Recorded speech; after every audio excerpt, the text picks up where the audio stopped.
Welcome to the Viking Age podcast, the official podcast of the vikingage.com. My name is Chris Schad. I write for the Viking Age, Puckett's Pond, and Zone Coverage. My co-host is Adam Patrick, the managing editor of the Viking Age. We do this every Monday with a late week episode right here on the Viking Age YouTube channel. We're also in podcast form on Apple and Spotify the very next day. But however you consume us, make sure you like, comment, share, and subscribe so you never miss a new episode and we can spread the word to the masses. Now, on today's show, we pick up the pieces from a season-ending loss to the Rams. And as usual, we have our overreactions. And Adam, I know I usually give you the option to receive, but I'm going to go first if you don't mind. Unlike the Vikings. Go right ahead. Yeah, unlike the Vikings. You know, I was pretty upset with last night's game initially. And then I thought about it. I calmed down a bit and I'm honestly impressed. Because if you went back in time to last August and you're like, hey, guess what? The Vikings are going to lose in the wild card round of the playoffs. It's going to be a road game. That's how the season is going to end. You'd be like, sweet. That's great. Sam Darnold got us to the playoffs. And now the JJ McCarthy era starts. And we're all going to feel super optimistic about it. And yet the Vikings managed to do this in the most painful way possible.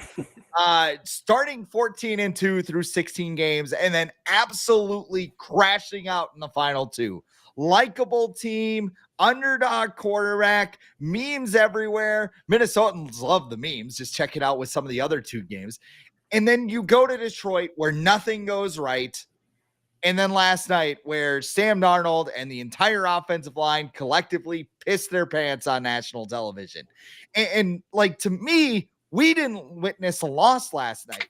We witnessed art. We witnessed an artist with like a Rembrandt or some shit, because Eric Thompson and Gopher State noted that it has been 132 collective consecutive seasons that Minnesota's NFL team, MLB team, NHL team, NBA team, and MLS teams have failed to reach the championship round. Not even win a championship. Reach the championship round. And shout out to the Lynx and the Frost. They've won titles. They deserve a little bit of credit here. But I mean, the fact they can't even play for a championship is beyond my comprehension. And now everybody's online and they're like, oh man, Minnesota sports, we're the new Cleveland. Remember how Cleveland was like, they can't win anything. And then LeBron shows up and they win a title and everybody's like, yay, Cleveland. Everybody's just feels sorry for us now. And I hate it.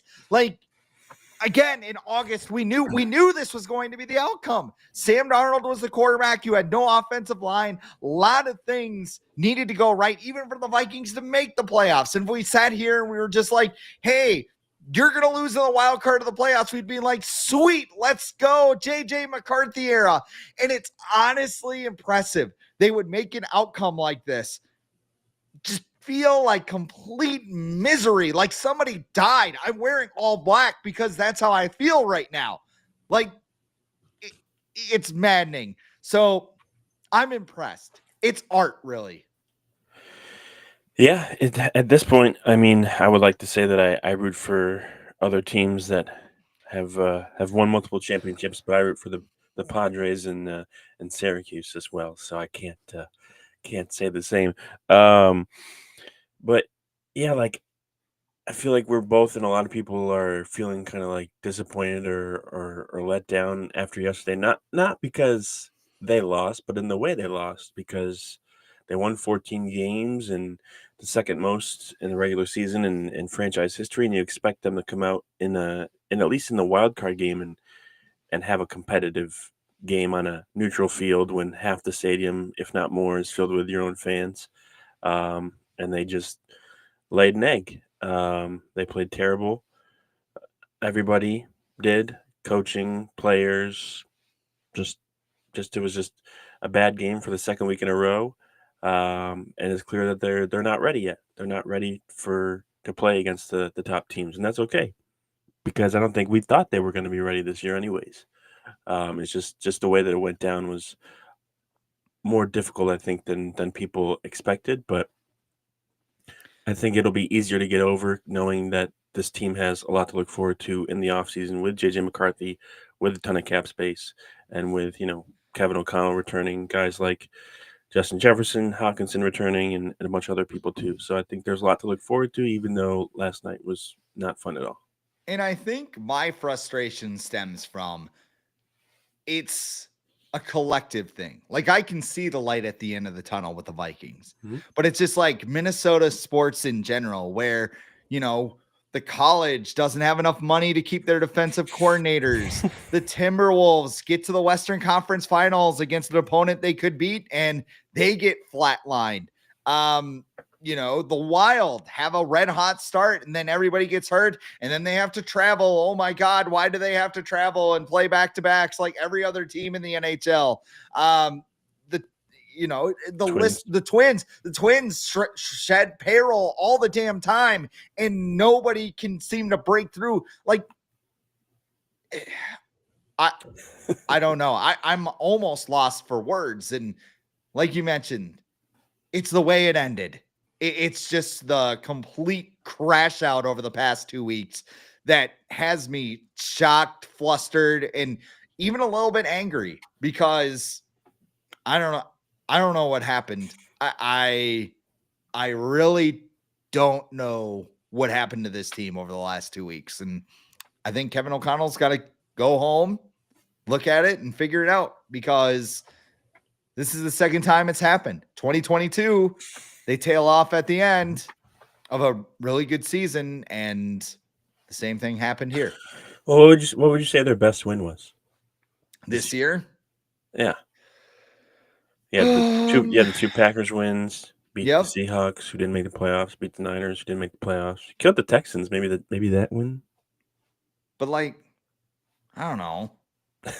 Right, that's what I'm saying though. Like you say, I don't know, because they didn't really have a defining, impressive win. That's the thing, though. I think they had a lot of emotional wins. Yeah. Like nobody was really sold on this team until they beat Kirk Cousins and the Falcons. Right. And the Falcons weren't a good team. So everybody's like, oh yeah, we sure showed Kirko. And then a couple weeks later, 2 wins against the Packers. That's like a fistful of zins for this fan base. Just they're buzzing so hard. They're like, we beat them. I get to make fun of my coworker who's a big Packers fan. Like when Packer fans say congratulations on their Super Bowl, they're actually right. Because the Vikings don't get to play in the actual Super Bowl. We just went over this, but no, and I think I know there's a lot of reactions and overreactions. And I'll just get into mine right now. And my first one is this settled everything. There's no debate. The Vikings should not use the franchise tag on Sam Darnold this offseason. I'm going to keep it brief. Just say your goodbyes, move on. No need to extend the departure. Wish Sam Darnold well. Thanks for giving us some fun moments. It's JJ McCarthy's turn now. It's time to go spend money in free agency.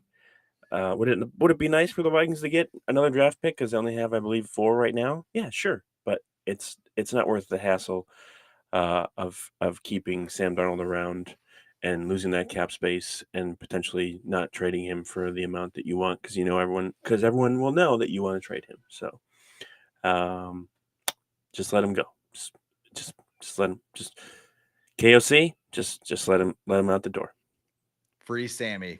You can have Sammy jump over the little rock pile or whatever, and just do the fist or whatever. He's standing underneath the whale, which could have gone horribly wrong when you think about it now that Still text him, can still email him, but just let him go. Move on to JJ. Kwesi says his love is not transactional. Kwesi's standing in the mid, Kevin O'Connell's just wait, one more hug, and Kwesi's no, in the middle. You gotta let him go. You gotta let him go. I had an analogy for an article I was writing this morning, and it got left on the cutting room floor, but I'll use it on the podcast because I think it's funny. Okay. People who want Sam Darnold to stay are the same people who fall in love with strippers on their buddy's bachelor party. Oh, no. She really likes me, though. Yeah, did you see the way she looked at me, bro? Yeah, that's her job, man. Like, okay. Like, I mean, like everybody knew this was supposed to be, let's put it in relationship terms. This was supposed to be a one-night stand. It was supposed to be fun. You leave at the end of the night. Everything is good afterwards. You know, you look back on it a couple years and you're like, man, that was really fun. Like now it's like, okay, you got to move on. Long-term relationship is here. Like JJ McCarthy, it's his time. And if go ahead. Darnold fails next year, then you can be like, ooh, escaped that one. Avoided that bullet, right? Yeah, I mean, I'll transition into my overreaction because this is it. Because like everybody loves to spew out like cliches, right? I tweeted this out last night. Like, you know, you gotta put Sam Darnold on the Baker Mayfield contract, TM. You gotta do the Jordan Love plan, TM, to find your Patrick Mahomes, TM. You know, it's all football cliches that everybody likes to use when it comes to quarterbacks over the last couple of years. And I want to point out that the Jordan Love plan looks a lot like the Kirk Cousins plan right now. Because we heard that the Vikings should use the tag and let JJ McCarthy simmer for another year, let him learn behind Sam Darnold. You know, the Jordan Love plan has been referenced a lot, and I think it's a good time to look at the Jordan Love plan after Sunday's loss to the Philadelphia Eagles. And I'm not reveling. I want to make sure here, I'm not reveling in the Packers' loss. I've been very careful, even when they did lose, because I'm like, I'm not sure the Vikings are going to pull this through. Right. Sidebar.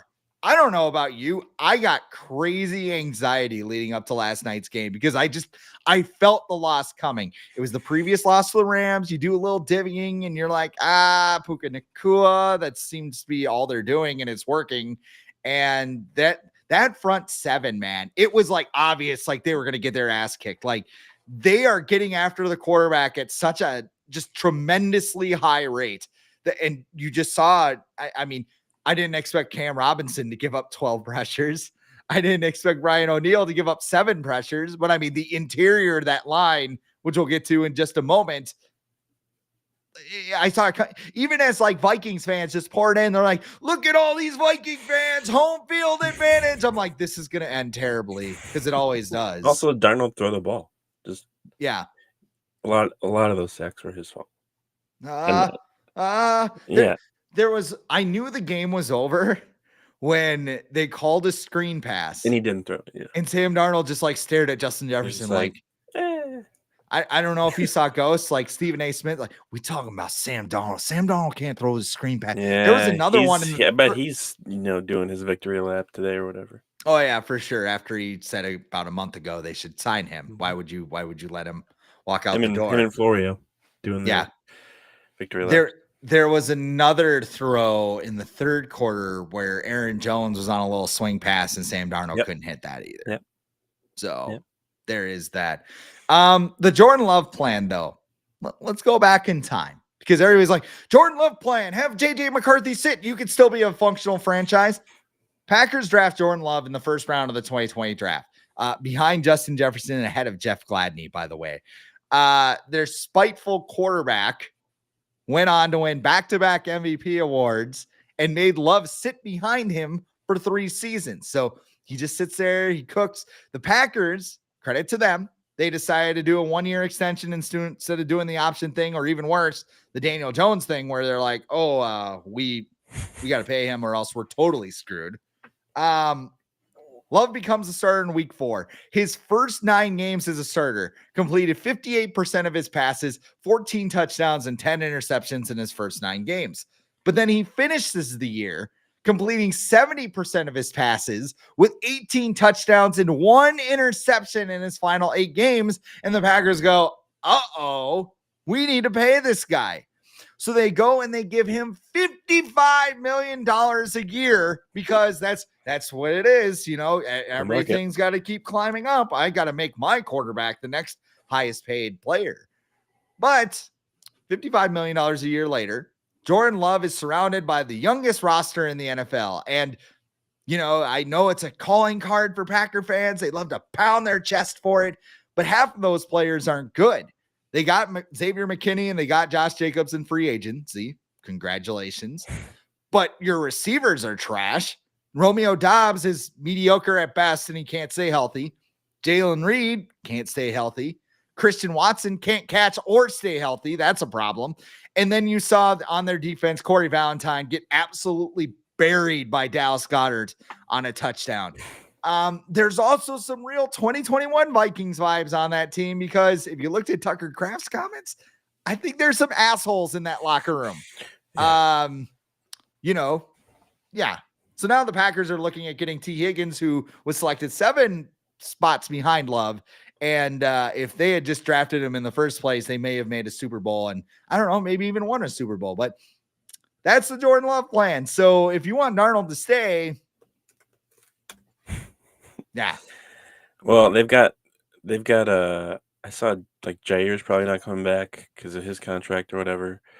Trying to look at how much they have a good amount of cap space. Okay, so they don't have to like cut bait with a lot of people yet.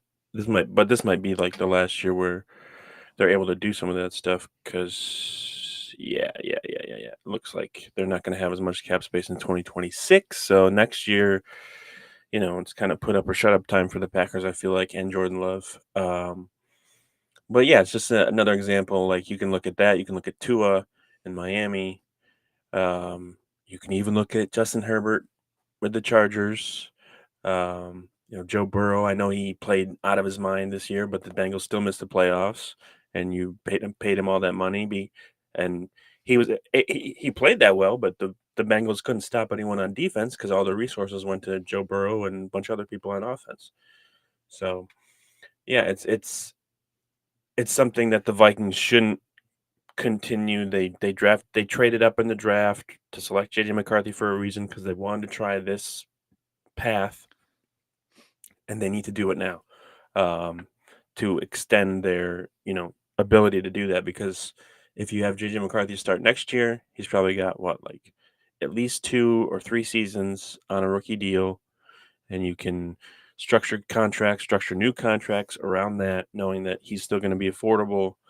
And then you can extend guys like they've already extended Jefferson, Darisaw, Hawkinson. They're probably going to want to re-sign some guys this offseason like Byron Murphy, maybe Cam Bynum. I don't know. The boat's still out on him. I was looking some stuff up on him last night and being like, oh, wow, he actually didn't play that well this season. I think he was like 68th in PFF grade among safeties, which isn't good. Who was that? Cam Bynum. Cam Bynum. And they're going to want to spend money in free agency on some guys who could help them. So yeah, it's something they haven't done since Teddy Bridgewater, and that resulted in 2 NFC North titles in 3 seasons. So, and I think I want to clarify the point I'm making is like, don't pay quarterbacks. Like I'm not treating them like some football people treat. No, running don't feel backs the or whatever. need that you have to. Correct, because don't be afraid to let someone go because you're afraid of what might happen on the other side of like the door or whatever. And I also want to point out, like, if you have a Joe Burrow or whatever, like that quarterback's worth it. And sometimes that quarterback will be smart enough to be like, I don't have a lot of pieces around me. Right. Why don't we shove like Patrick Mahomes has a big ass contract and like all the time he's going like shove it in the back. Let's load this thing Josh up. Allen, that's why the Chiefs and the Bills are very good teams and they don't run into this problem. But then you have other players who are like, I need my money, which is it's football. Yeah. I understand. I just a player like Sam Darnold, don't pay him $40 million. There might be a team that does it, but it goes back to like the relationship thing. Don't be afraid to like break off a relationship because you're afraid of being alone for a little bit. Like if it's for the best in the long run, something you got to do. So if JJ McCarthy doesn't work out, whatever, but at least you can say you tried and then you can figure out some other plan. But the biggest thing you can probably do is just sit there and regret that you didn't try. So at least you can say that you did. So I'll get on to my second overreaction, which is I'll keep it brief again.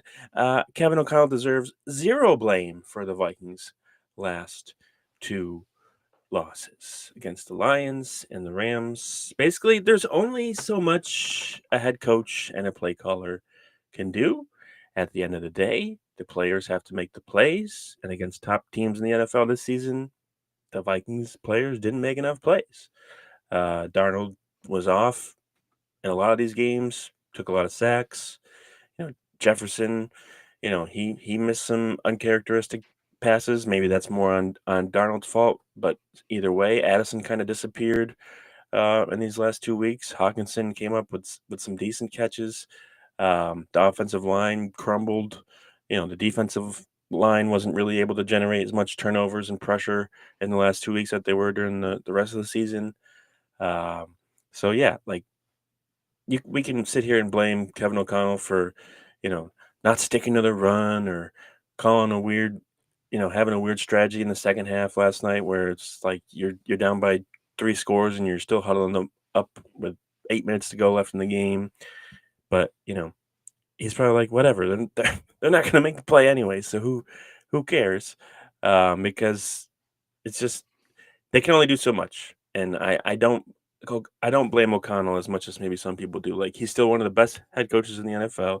He's still one of the best head coaches the Vikings have ever had, and he definitely deserves an extension this offseason. There's some stuff that he can improve on for sure, a lot of coaches, but you look at a lot of fan bases after their losses this year, like Packers fans wanted to fire Matt LaFleur. Steelers fans want to fire Mike Tomlin. 49ers fans want to fire Kyle Shanahan. Like, this is what happens. Unless you got like a first-year head coach, this is what I sent you a text of a message from 2017 that Chiefs fans wanted Andy Reid fired after they lost to the Colts in the playoffs with Alex Smith. Guess what happens next year? Patrick Mahomes becomes a starter. Now they're a dynasty.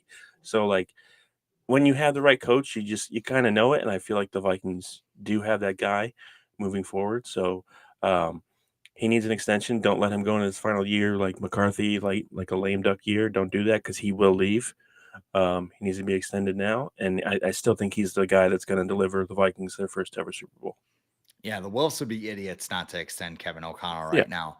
I know there's a lot of people who are just spitting it out on the internet right now, just like, you got to get rid of Kwesi. Kwesi can't draft well, and Kevin O'Connell, like, run it. And I mean, I was one of those people who agreed. I was like, yeah, run slants, like something. Granted, Sam Darnold, even if it was open, he wasn't going to throw it. He wasn't going to throw it anyway. So I mean, the thing with Kevin O'Connell's play calling is like when you watch it, you're like, why don't you do that? And then like there'll be something a couple days later that's like justifies why he didn't do that. Or he did do it, and Darnold didn't do it.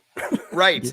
Like, hey, why aren't you running inside the 10-yard line? Oh, we're terrible at doing that. Why did you call this play? Oh, Jordan Addison was wide open.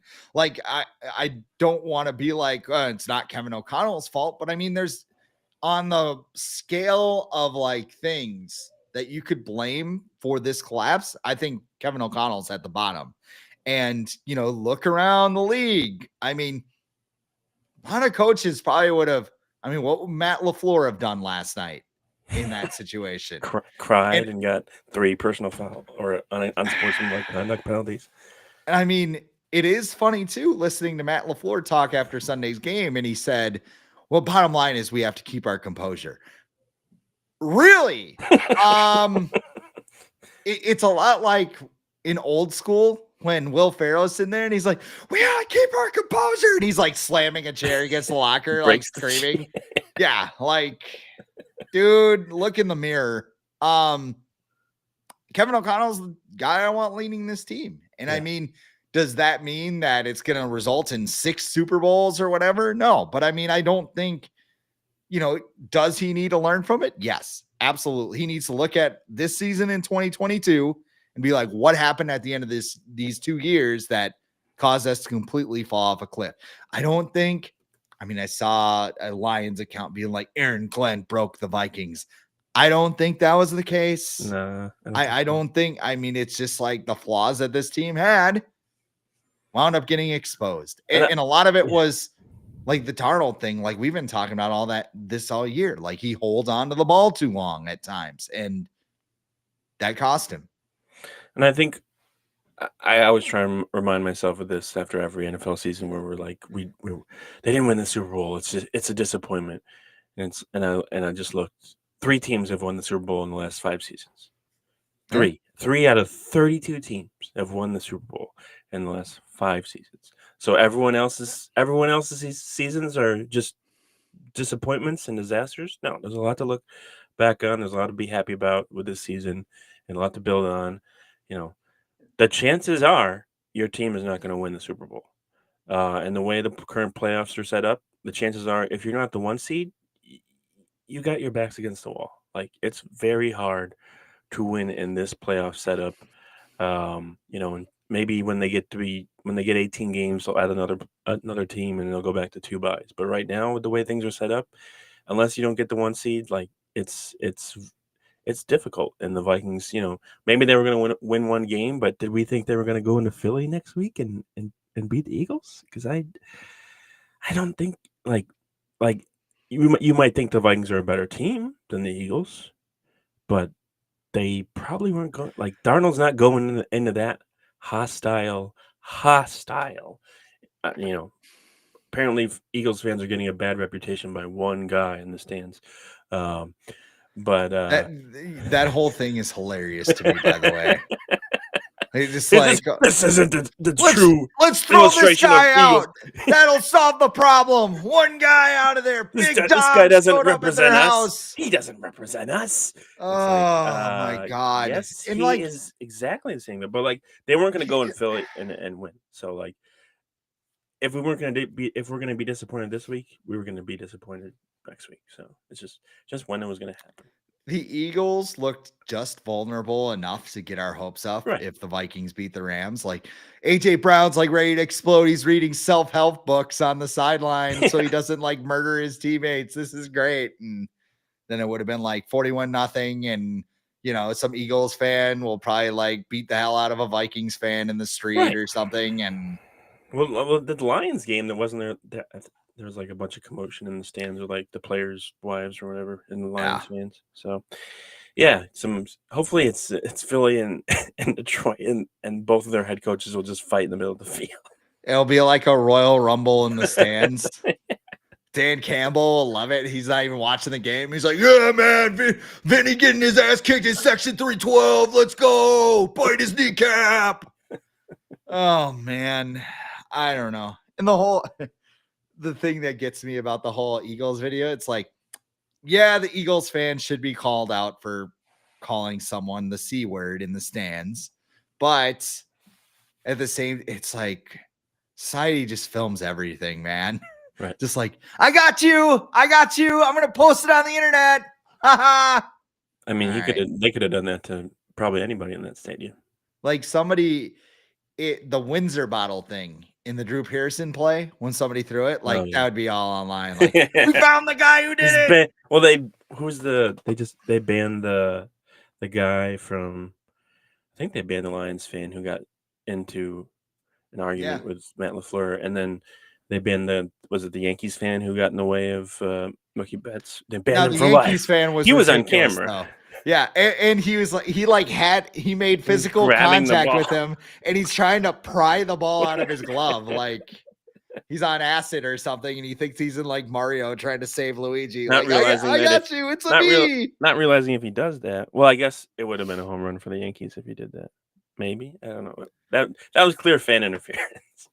It definitely was. There are safer ways to get into the game. Yeah. And that includes Underdog, which is the best place to cash in on all of your takes during the playoffs. With over 5 million happy players and $2 billion won, Underdog makes it fun and easy to cash in on all of your athletes' performances. With their pick'em game, you can win up to 1,000 times your money by choosing higher or lower on your favorite players' stats like yards, touchdowns, and interceptions. They've got all of your favorite teams, leagues, and stars to choose from, and Underdog is the only pick'em platform that puts the power to cash out in your hands. They also have rescues, which means that if a player gets hurt early in a game, you can get your money back and you receive a promo if your early injury causes you to lose.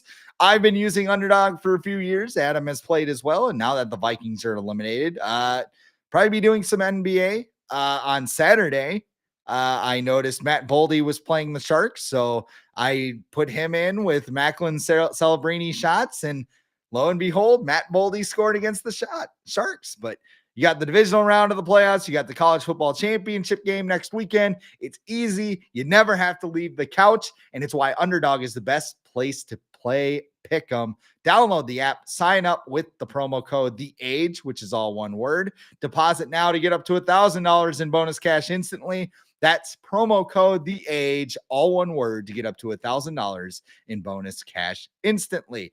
You must be 18 years older, 19 years or older in Alabama or Nebraska, 19 years or older in Colorado for some games, 21 years or older in Massachusetts and Arizona, and present in a state where Underdog Fantasy operates. Terms apply. Void in Colorado for some games. If you are concerned with your play, call 1-800-GAMBLER or visit www.ncpgambling.org. In Arizona, call 1-800-NEXT-STEP or text NEXT STEP to 53342. In New York, call the 24/7 Hope line at 1-877-8-HOPE-NY or text HOPE-NY at 467-369. All right. Last overreaction for me. It's time to get a grown-ass man in the trenches because I actually wrote a story on this 3 years ago at Zone Coverage with the new regime, and the Vikings just haven't done that. The Vikings offensive line allowed 32 quarterback pressures last night. Now, again, some of that is on Sam Darnold, who just would not throw the ball. But Cam Robinson had 12 pressures, won't be on the team next season because you hopefully have Christian Darrisaw back. Although he'll get money. He'll get money somewhere else.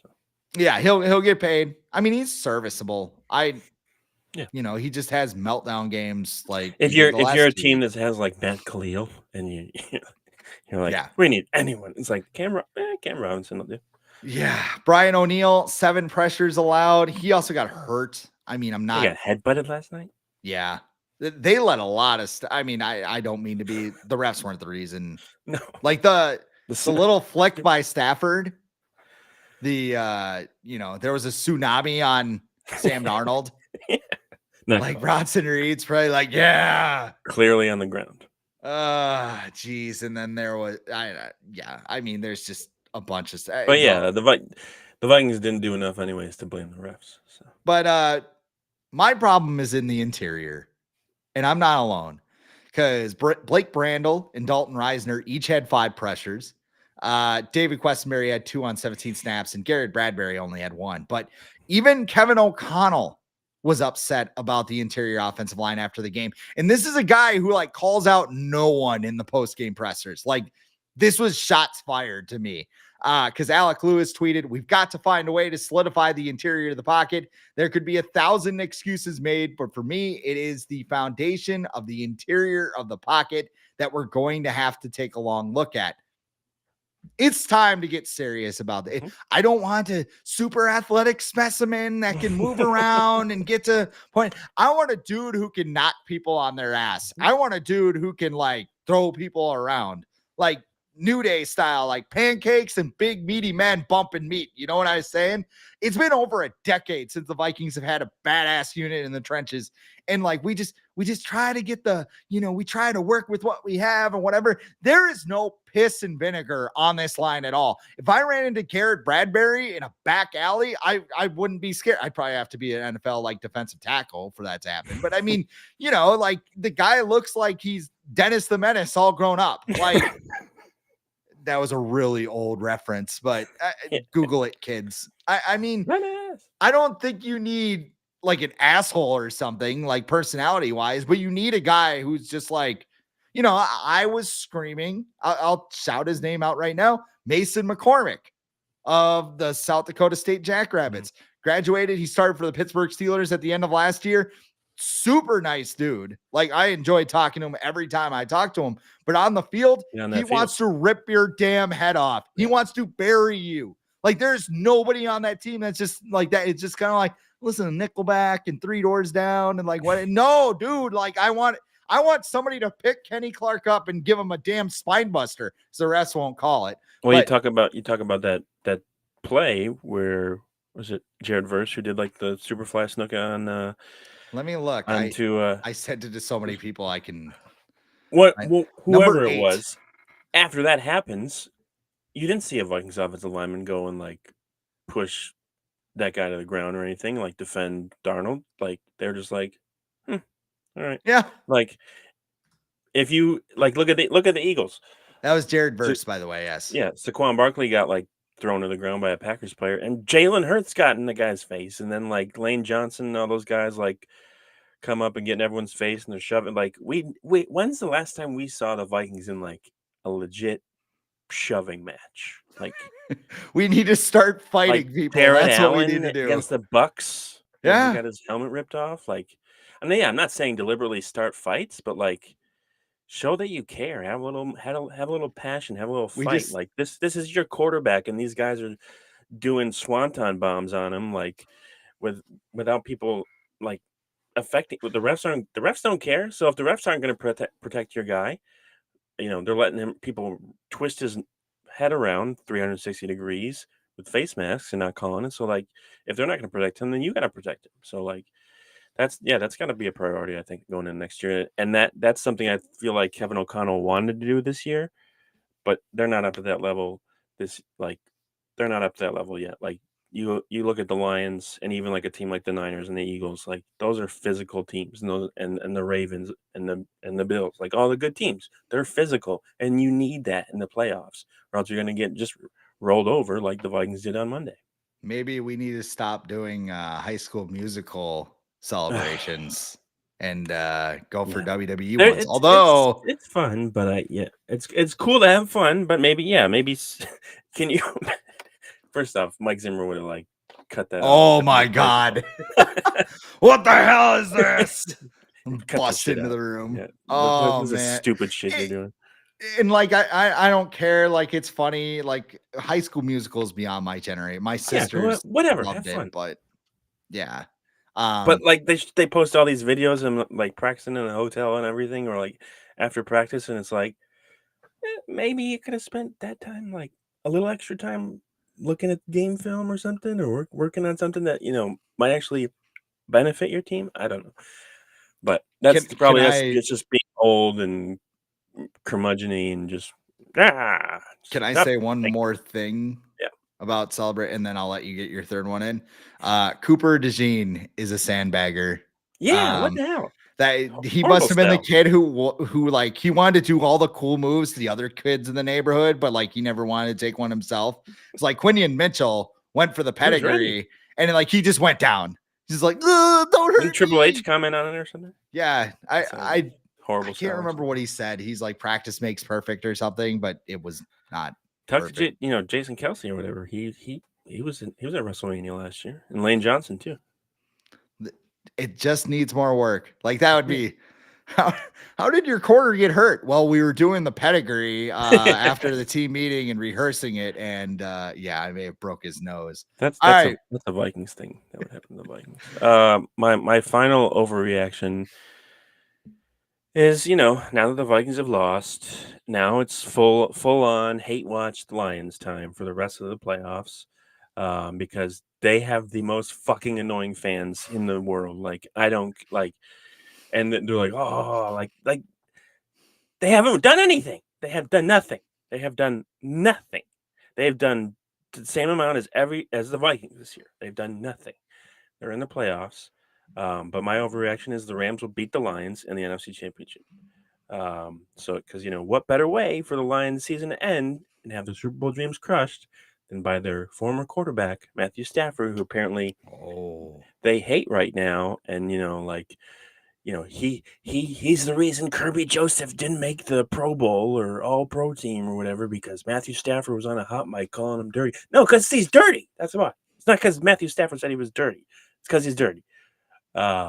So yeah, Matthew Stafford's going to send them home, and then Lions fans will have to cry for the rest of the offseason and be like, oh, well, we beat you. It's like, well, you went to the same amount of Super Bowls last season as the Vikings and almost every other team. So. And the Rams gave it to the Lions in week one. Yep. Like they brought the fight. And they got a little bit to fight for right now. Yeah. little motivation. And I think I'll say this about the They beat Rams the Eagles too. too, right? Didn't the Rams beat the Eagles already this year? I think they did. No, the Eagles crushed the Rams in Oh. Los Angeles. Oh. But I mean, they're a different team. Right Like now, that front seven is so damn good. And by the way, it was all drafting. Like, the first and the second we make a big deal about that. It's like they found those guys like day 2, day 3, like they found Jared Verse. And I mean, I see people like Dallas Turner didn't do anything. Well, it's because they had 2 really good players in front of him, Van Ginkel and Gernard. I mean, and Pat Jones. right. Well, I think Turner will have an increase. And I think I he'll be thought better next year. I thought he got better as the season went along. So not every rookie is like an all-pro immediately. Like the majority take like more than one season to adjust to the NFL. Yeah. I mean, their defense is playing so good right now. Right. Like it is, their secondary is vulnerable, and Detroit can probably take advantage of that. But I think I would be very interested if the Lions and Rams met up, and I would cheer very hard for Matthew Stafford, because here's the thing, like Triple H would say before telling you what's not the thing. Stafford is the greatest quarterback I know. Jared Goff, yeah, whatever. Matthew Stafford put that franchise on his back single-handedly for more than a decade, and Lions fans are just like, we hate you. Like, and I think too, there might be like a little bit of Adam Thielen effect, just because his wife's out there and speaks a lot. She's not quiet. No. But and I mean, but she has every right is to what be it the is. way Lions fans are acting. Sure. Yeah. I mean, absolutely. Like it is. They're froggy. Lions fans are. And I mean, and I mean, is it really Jared Goff or is it Ben Johnson? Because Goff wasn't should they really be chanting Ben Johnson? right? Ben Johnson. Please don't leave. Please don't leave. Who would you rather have in a big game, like pressure situation? Would you rather have Dan Campbell or Sean McVay? Because I think the answer is pretty simple, and that's it. Or Nick Sirianni. Like there's no like Sean McVay. Hey, put some respect on Dan Quinn's name. I don't like 50-year-old with a backwards hat. Yeah, looking up like some research or whatever before the Vikings Rams game, you realize like, oh, the Rams are really good in the playoffs. Like they win a lot. They've won a lot in the playoffs with Sean McVay. So yeah, they're like the playoffs. They don't. It's like kind of like how the Patriots were for the last couple of years of Tom Brady's career, where it's like, it's a regular season, whatever, get over it. And then like the playoffs come, and they're just like, boom, like full go, like balls to the wall. This is what matters. We're gonna play at our highest. Everyone's gonna be their healthiest, and you're gonna have to figure out how to stop us because you're probably not going to. And it's also very impressive what the Rams did, considering all the stuff that was going on. Yeah. Also, too, the NFL sure knows when to make a buck, don't they? Because could have made those tickets free, but we're going to bring in I don't even know what her name is, fight song singer. Oh yeah. Whatever. We're going to bring in this guy, and Andrew Whitworth is here, and they made the thing like the Super Bowl when it's just like, yeah, their city is literally burning to the ground, guys. Like, still is. I did see the 12 professional teams in the LA area scrounged up $8 million. Well, the Dodgers don't have any money. They gave it all to Shohei Ohtani. They probably looked ahead and they're like, ooh. Clippers aren't owned by like one of the richest people in the world. Right. So yeah, they spent it all on that arena. They did what they could. Which maybe Burton. No, I'm not going to go there. It's close, but not.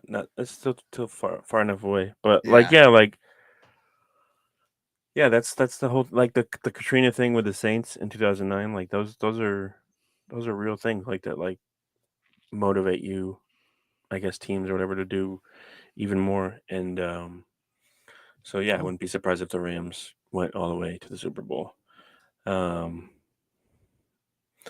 Yeah, go ahead. I just realized I had the promo code for Underdog. That was my final overreaction. But yeah. Like who else is in the Commanders? The Commanders are playing the Lions. Yeah, I think the Lions are going to beat them. Yeah. especially with Montgomery back. But I think Rams Eagles will be a good game, and even if it's Lions Eagles, I still think the Eagles will probably beat the Lions. I don't think the Lions. I think the Lions are too hurt to make the Super Bowl. Yeah. I don't Like know. they can score points, but they can't stop anybody. Very 98 Vikings like, I would say Lions are. Yeah, Because they could score points, but then John Randall got hurt in the divisional round and it was over. yeah. Well, that's like what the 2000 Vikings too, when they were scoring points and they got boat raced by the Giants in the NFC Championship. That What was was fun it? to see some of those mentions last night. Where like the Vikings haven't been. This is the biggest deficit for the Vikings at halftime since the Giants NFC Championship game. Like, wow, that means this is going terribly if that game's getting mentioned. Oh, man. All right. Enough of Hey, that. but Darnold solved the QB debate. Okay, he He, solved the debate. We're not going to spend the next we would have spent like the off like training camp too. Been like, oh, I don't know if JJ's struggling, maybe you should have re-signed Darnold. No, that's not we going to happen anymore. we would have had the we would have had the what did we call the Kirk Cousins debate? We were like, well, this is all we're The gonna final say debate. about Kirk Yeah, Cousins, and then like it was like every the very show. next week we still did it. Yeah. Yeah, but like, there's no debate. There's no debate anymore. It's JJ McCarthy's team moving forward. If he struggles, whatever. But it's he's getting the keys to the car right now to drive, and I feel very confident with Kevin O'Connell being the one to he's like the GPS inside the car. So like I'm happy. It sucks, but that's the silver lining that Darnold was just like, yeah, I'm not good enough to make 55 million a year. So A couple comments I want to get to quick before we Mhm. acknowledge someone. Clinton Reesig. Sorry if I mispronounce your last name, Clinton, but he says Sam was the main problem. Yeah, Yep. I would agree with that. Brent, and he just sent another one. Sam, hang on to Yeah. the ball for 6 seconds Yep. and take 9 seconds. Yeah, Yep. nobody's disagreeing with that at Yep. all. I mean, get rid of the ball, dude. Brandon Hollum, again, sorry if I mispronouncing your name here. He says Daniil Hunter moved back to his hometown, won a division, and won a playoff game. Hooray! They're gonna lose to the Good, Chiefs. good. They also won a bad division. And yeah. Like the So Texans aren't super. I mean, sure, he moved back to his hometown. That's great for him, and he yeah, was a great Viking. yeah. But Jonathan Grenard had a pretty good season for less money, Van and Ginkel too, yeah, like and second they have team All Dallas Pro. Turner. Yeah, I think they made the right decision there with letting Daniil go. So He's getting older, injury, but like that's great that he had a good season this year. Let's see what he does next year. And yeah, the Texans are not beating the Chiefs. Okay, it's not happening. if they do, that'd be great. It would be, but they I barely know beat the Chargers. they are so lost on offense right now. It's like Joe Mixon up the middle, and Their best play was when they fumbled, yeah, and CJ Stroud picked it up. yeah. I don't know. I mean, that Their would defense is truly be good. I will shocking. give them that. Their defense is good with Will Anderson and Daniil, but like, yeah, don't be like they won the division. It's like they didn't have to do. They could have finished probably 9-8 and won that division. Yeah, or 8 and 9. Yeah. I mean, I don't know. That's being like They had a playoff spot clinched by Christmas. Like I don't that's know. like the Bucks. That's like saying like, oh, the Bucks won their division. It's like, okay, it's like the worst division in football. Anyway, it's that time. This is the last one of the year. Acknowledge him in honor of our tribal chief and former We probably Viking mix them Roman in Reigns. during the offseason. Yes. Free agency acknowledging. We acknowledge you, Quasey. Yeah. This is acknowledge him. Who do you acknowledge in the final game of the season? I'm just gonna be boring and acknowledge the whole Vikings team, just because it was a despite how it ended, I still enjoyed it. It was fun. It was enjoyable to watch this team pretty much win almost every other week. Yeah, they didn't beat the Lions or the Rams. Those were the only teams they lost to. Oddly enough, lost to the Lions first, and then the following week lost to the Rams twice this season. But yeah, there were still a lot of moments to enjoy. You mentioned like the dances and stuff. That was as corny as they were, it was still cool to see like them put all that stuff together. Justin Jefferson had an All-Pro season. Like watching Aaron Jones in a Vikings uniform was fun, especially when he pissed off Packers fans with his comments. Seeing Hawkinson come back was enjoyable. The Brian Flores defense is fun to watch. Like there's a lot of fun moments to look back on, and then playing the whole season for Kyrie and stuff like that. Like they had a lot stacked up against them this season, and nobody thought they were gonna win 14 games this season. So I just acknowledge the Vikings for giving us an enjoyable season that really didn't have any expectations at all heading into it. If you're going to look towards the past, I'm going to look towards the future. Oh boy. Because I fooled around with kickers as my tribals chief this year. I've fooled around with, edge rushers and whatever.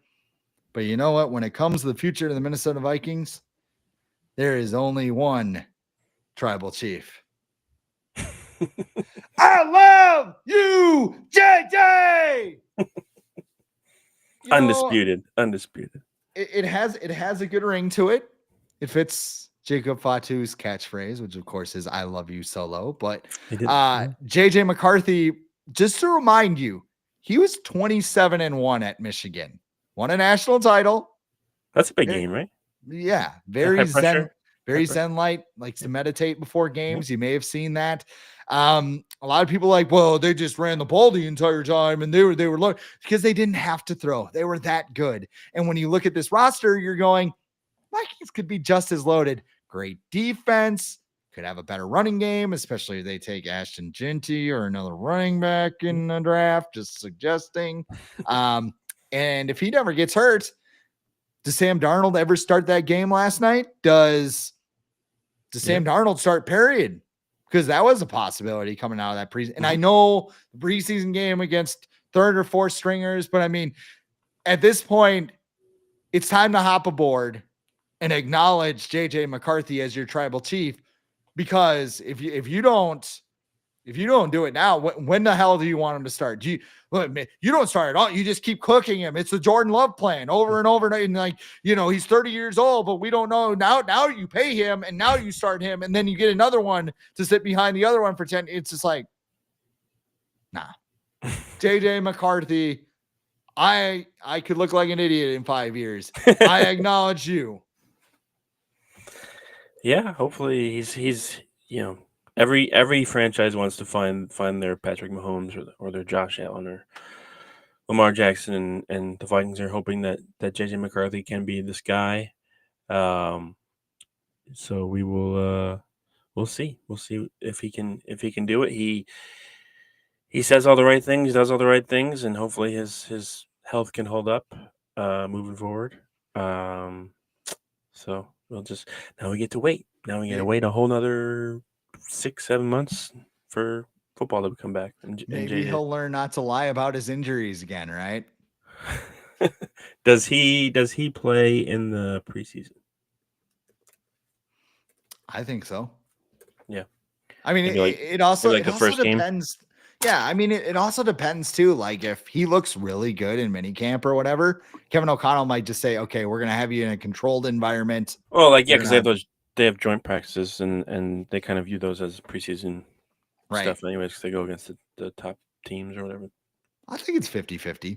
They had Darnold play a half or a drive or two in the first one, and then he didn't play it at all the rest of the preseason. So be interesting to see how they handle it. We'll just skip right to the outro because we're running out of time. What's going on at the Viking age, Adam? Nothing. No.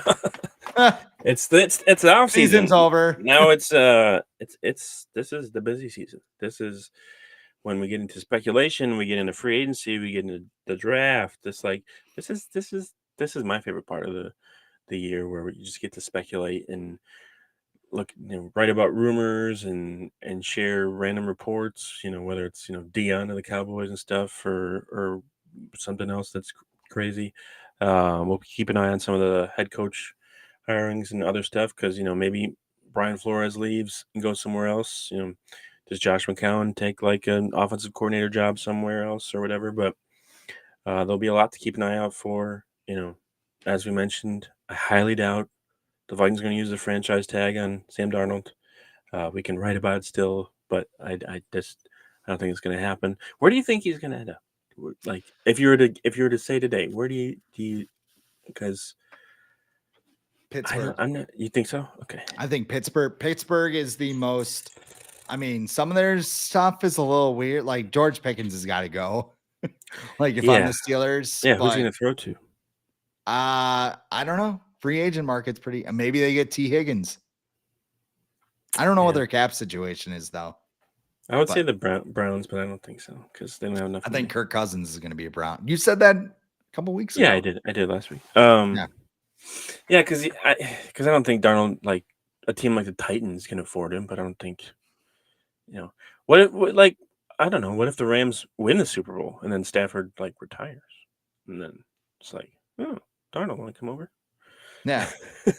So just give him a little tag. Hey, it all depends. What happens over the next few weeks. Because 3 weeks ago, everyone's like, "Oh, got to franchise Darnold. You got to do it. You can't let him out. You can't let him get out the door without getting anything for him." Now it's like, "Yep, see you later." Okay, leave the memories alone. But yeah, check out all that stuff on thevikingage.com. Follow me, Adam Patrick NFL, on Threads, Instagram, Blue Sky, wherever.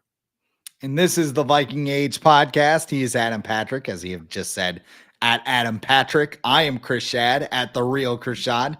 We do this every Monday with a late week episode right here on the Viking Age YouTube channel. We're in podcast form on Apple and Spotify the very next day. But however you consume us, do what Clinton did. He just subscribed. So we appreciate that, Clinton. Like, comment, share, subscribe. That way you never miss a new episode and we could spread the word to the masses. For Adam Patrick, I am Chris Schad. This has been the Viking Age Podcast.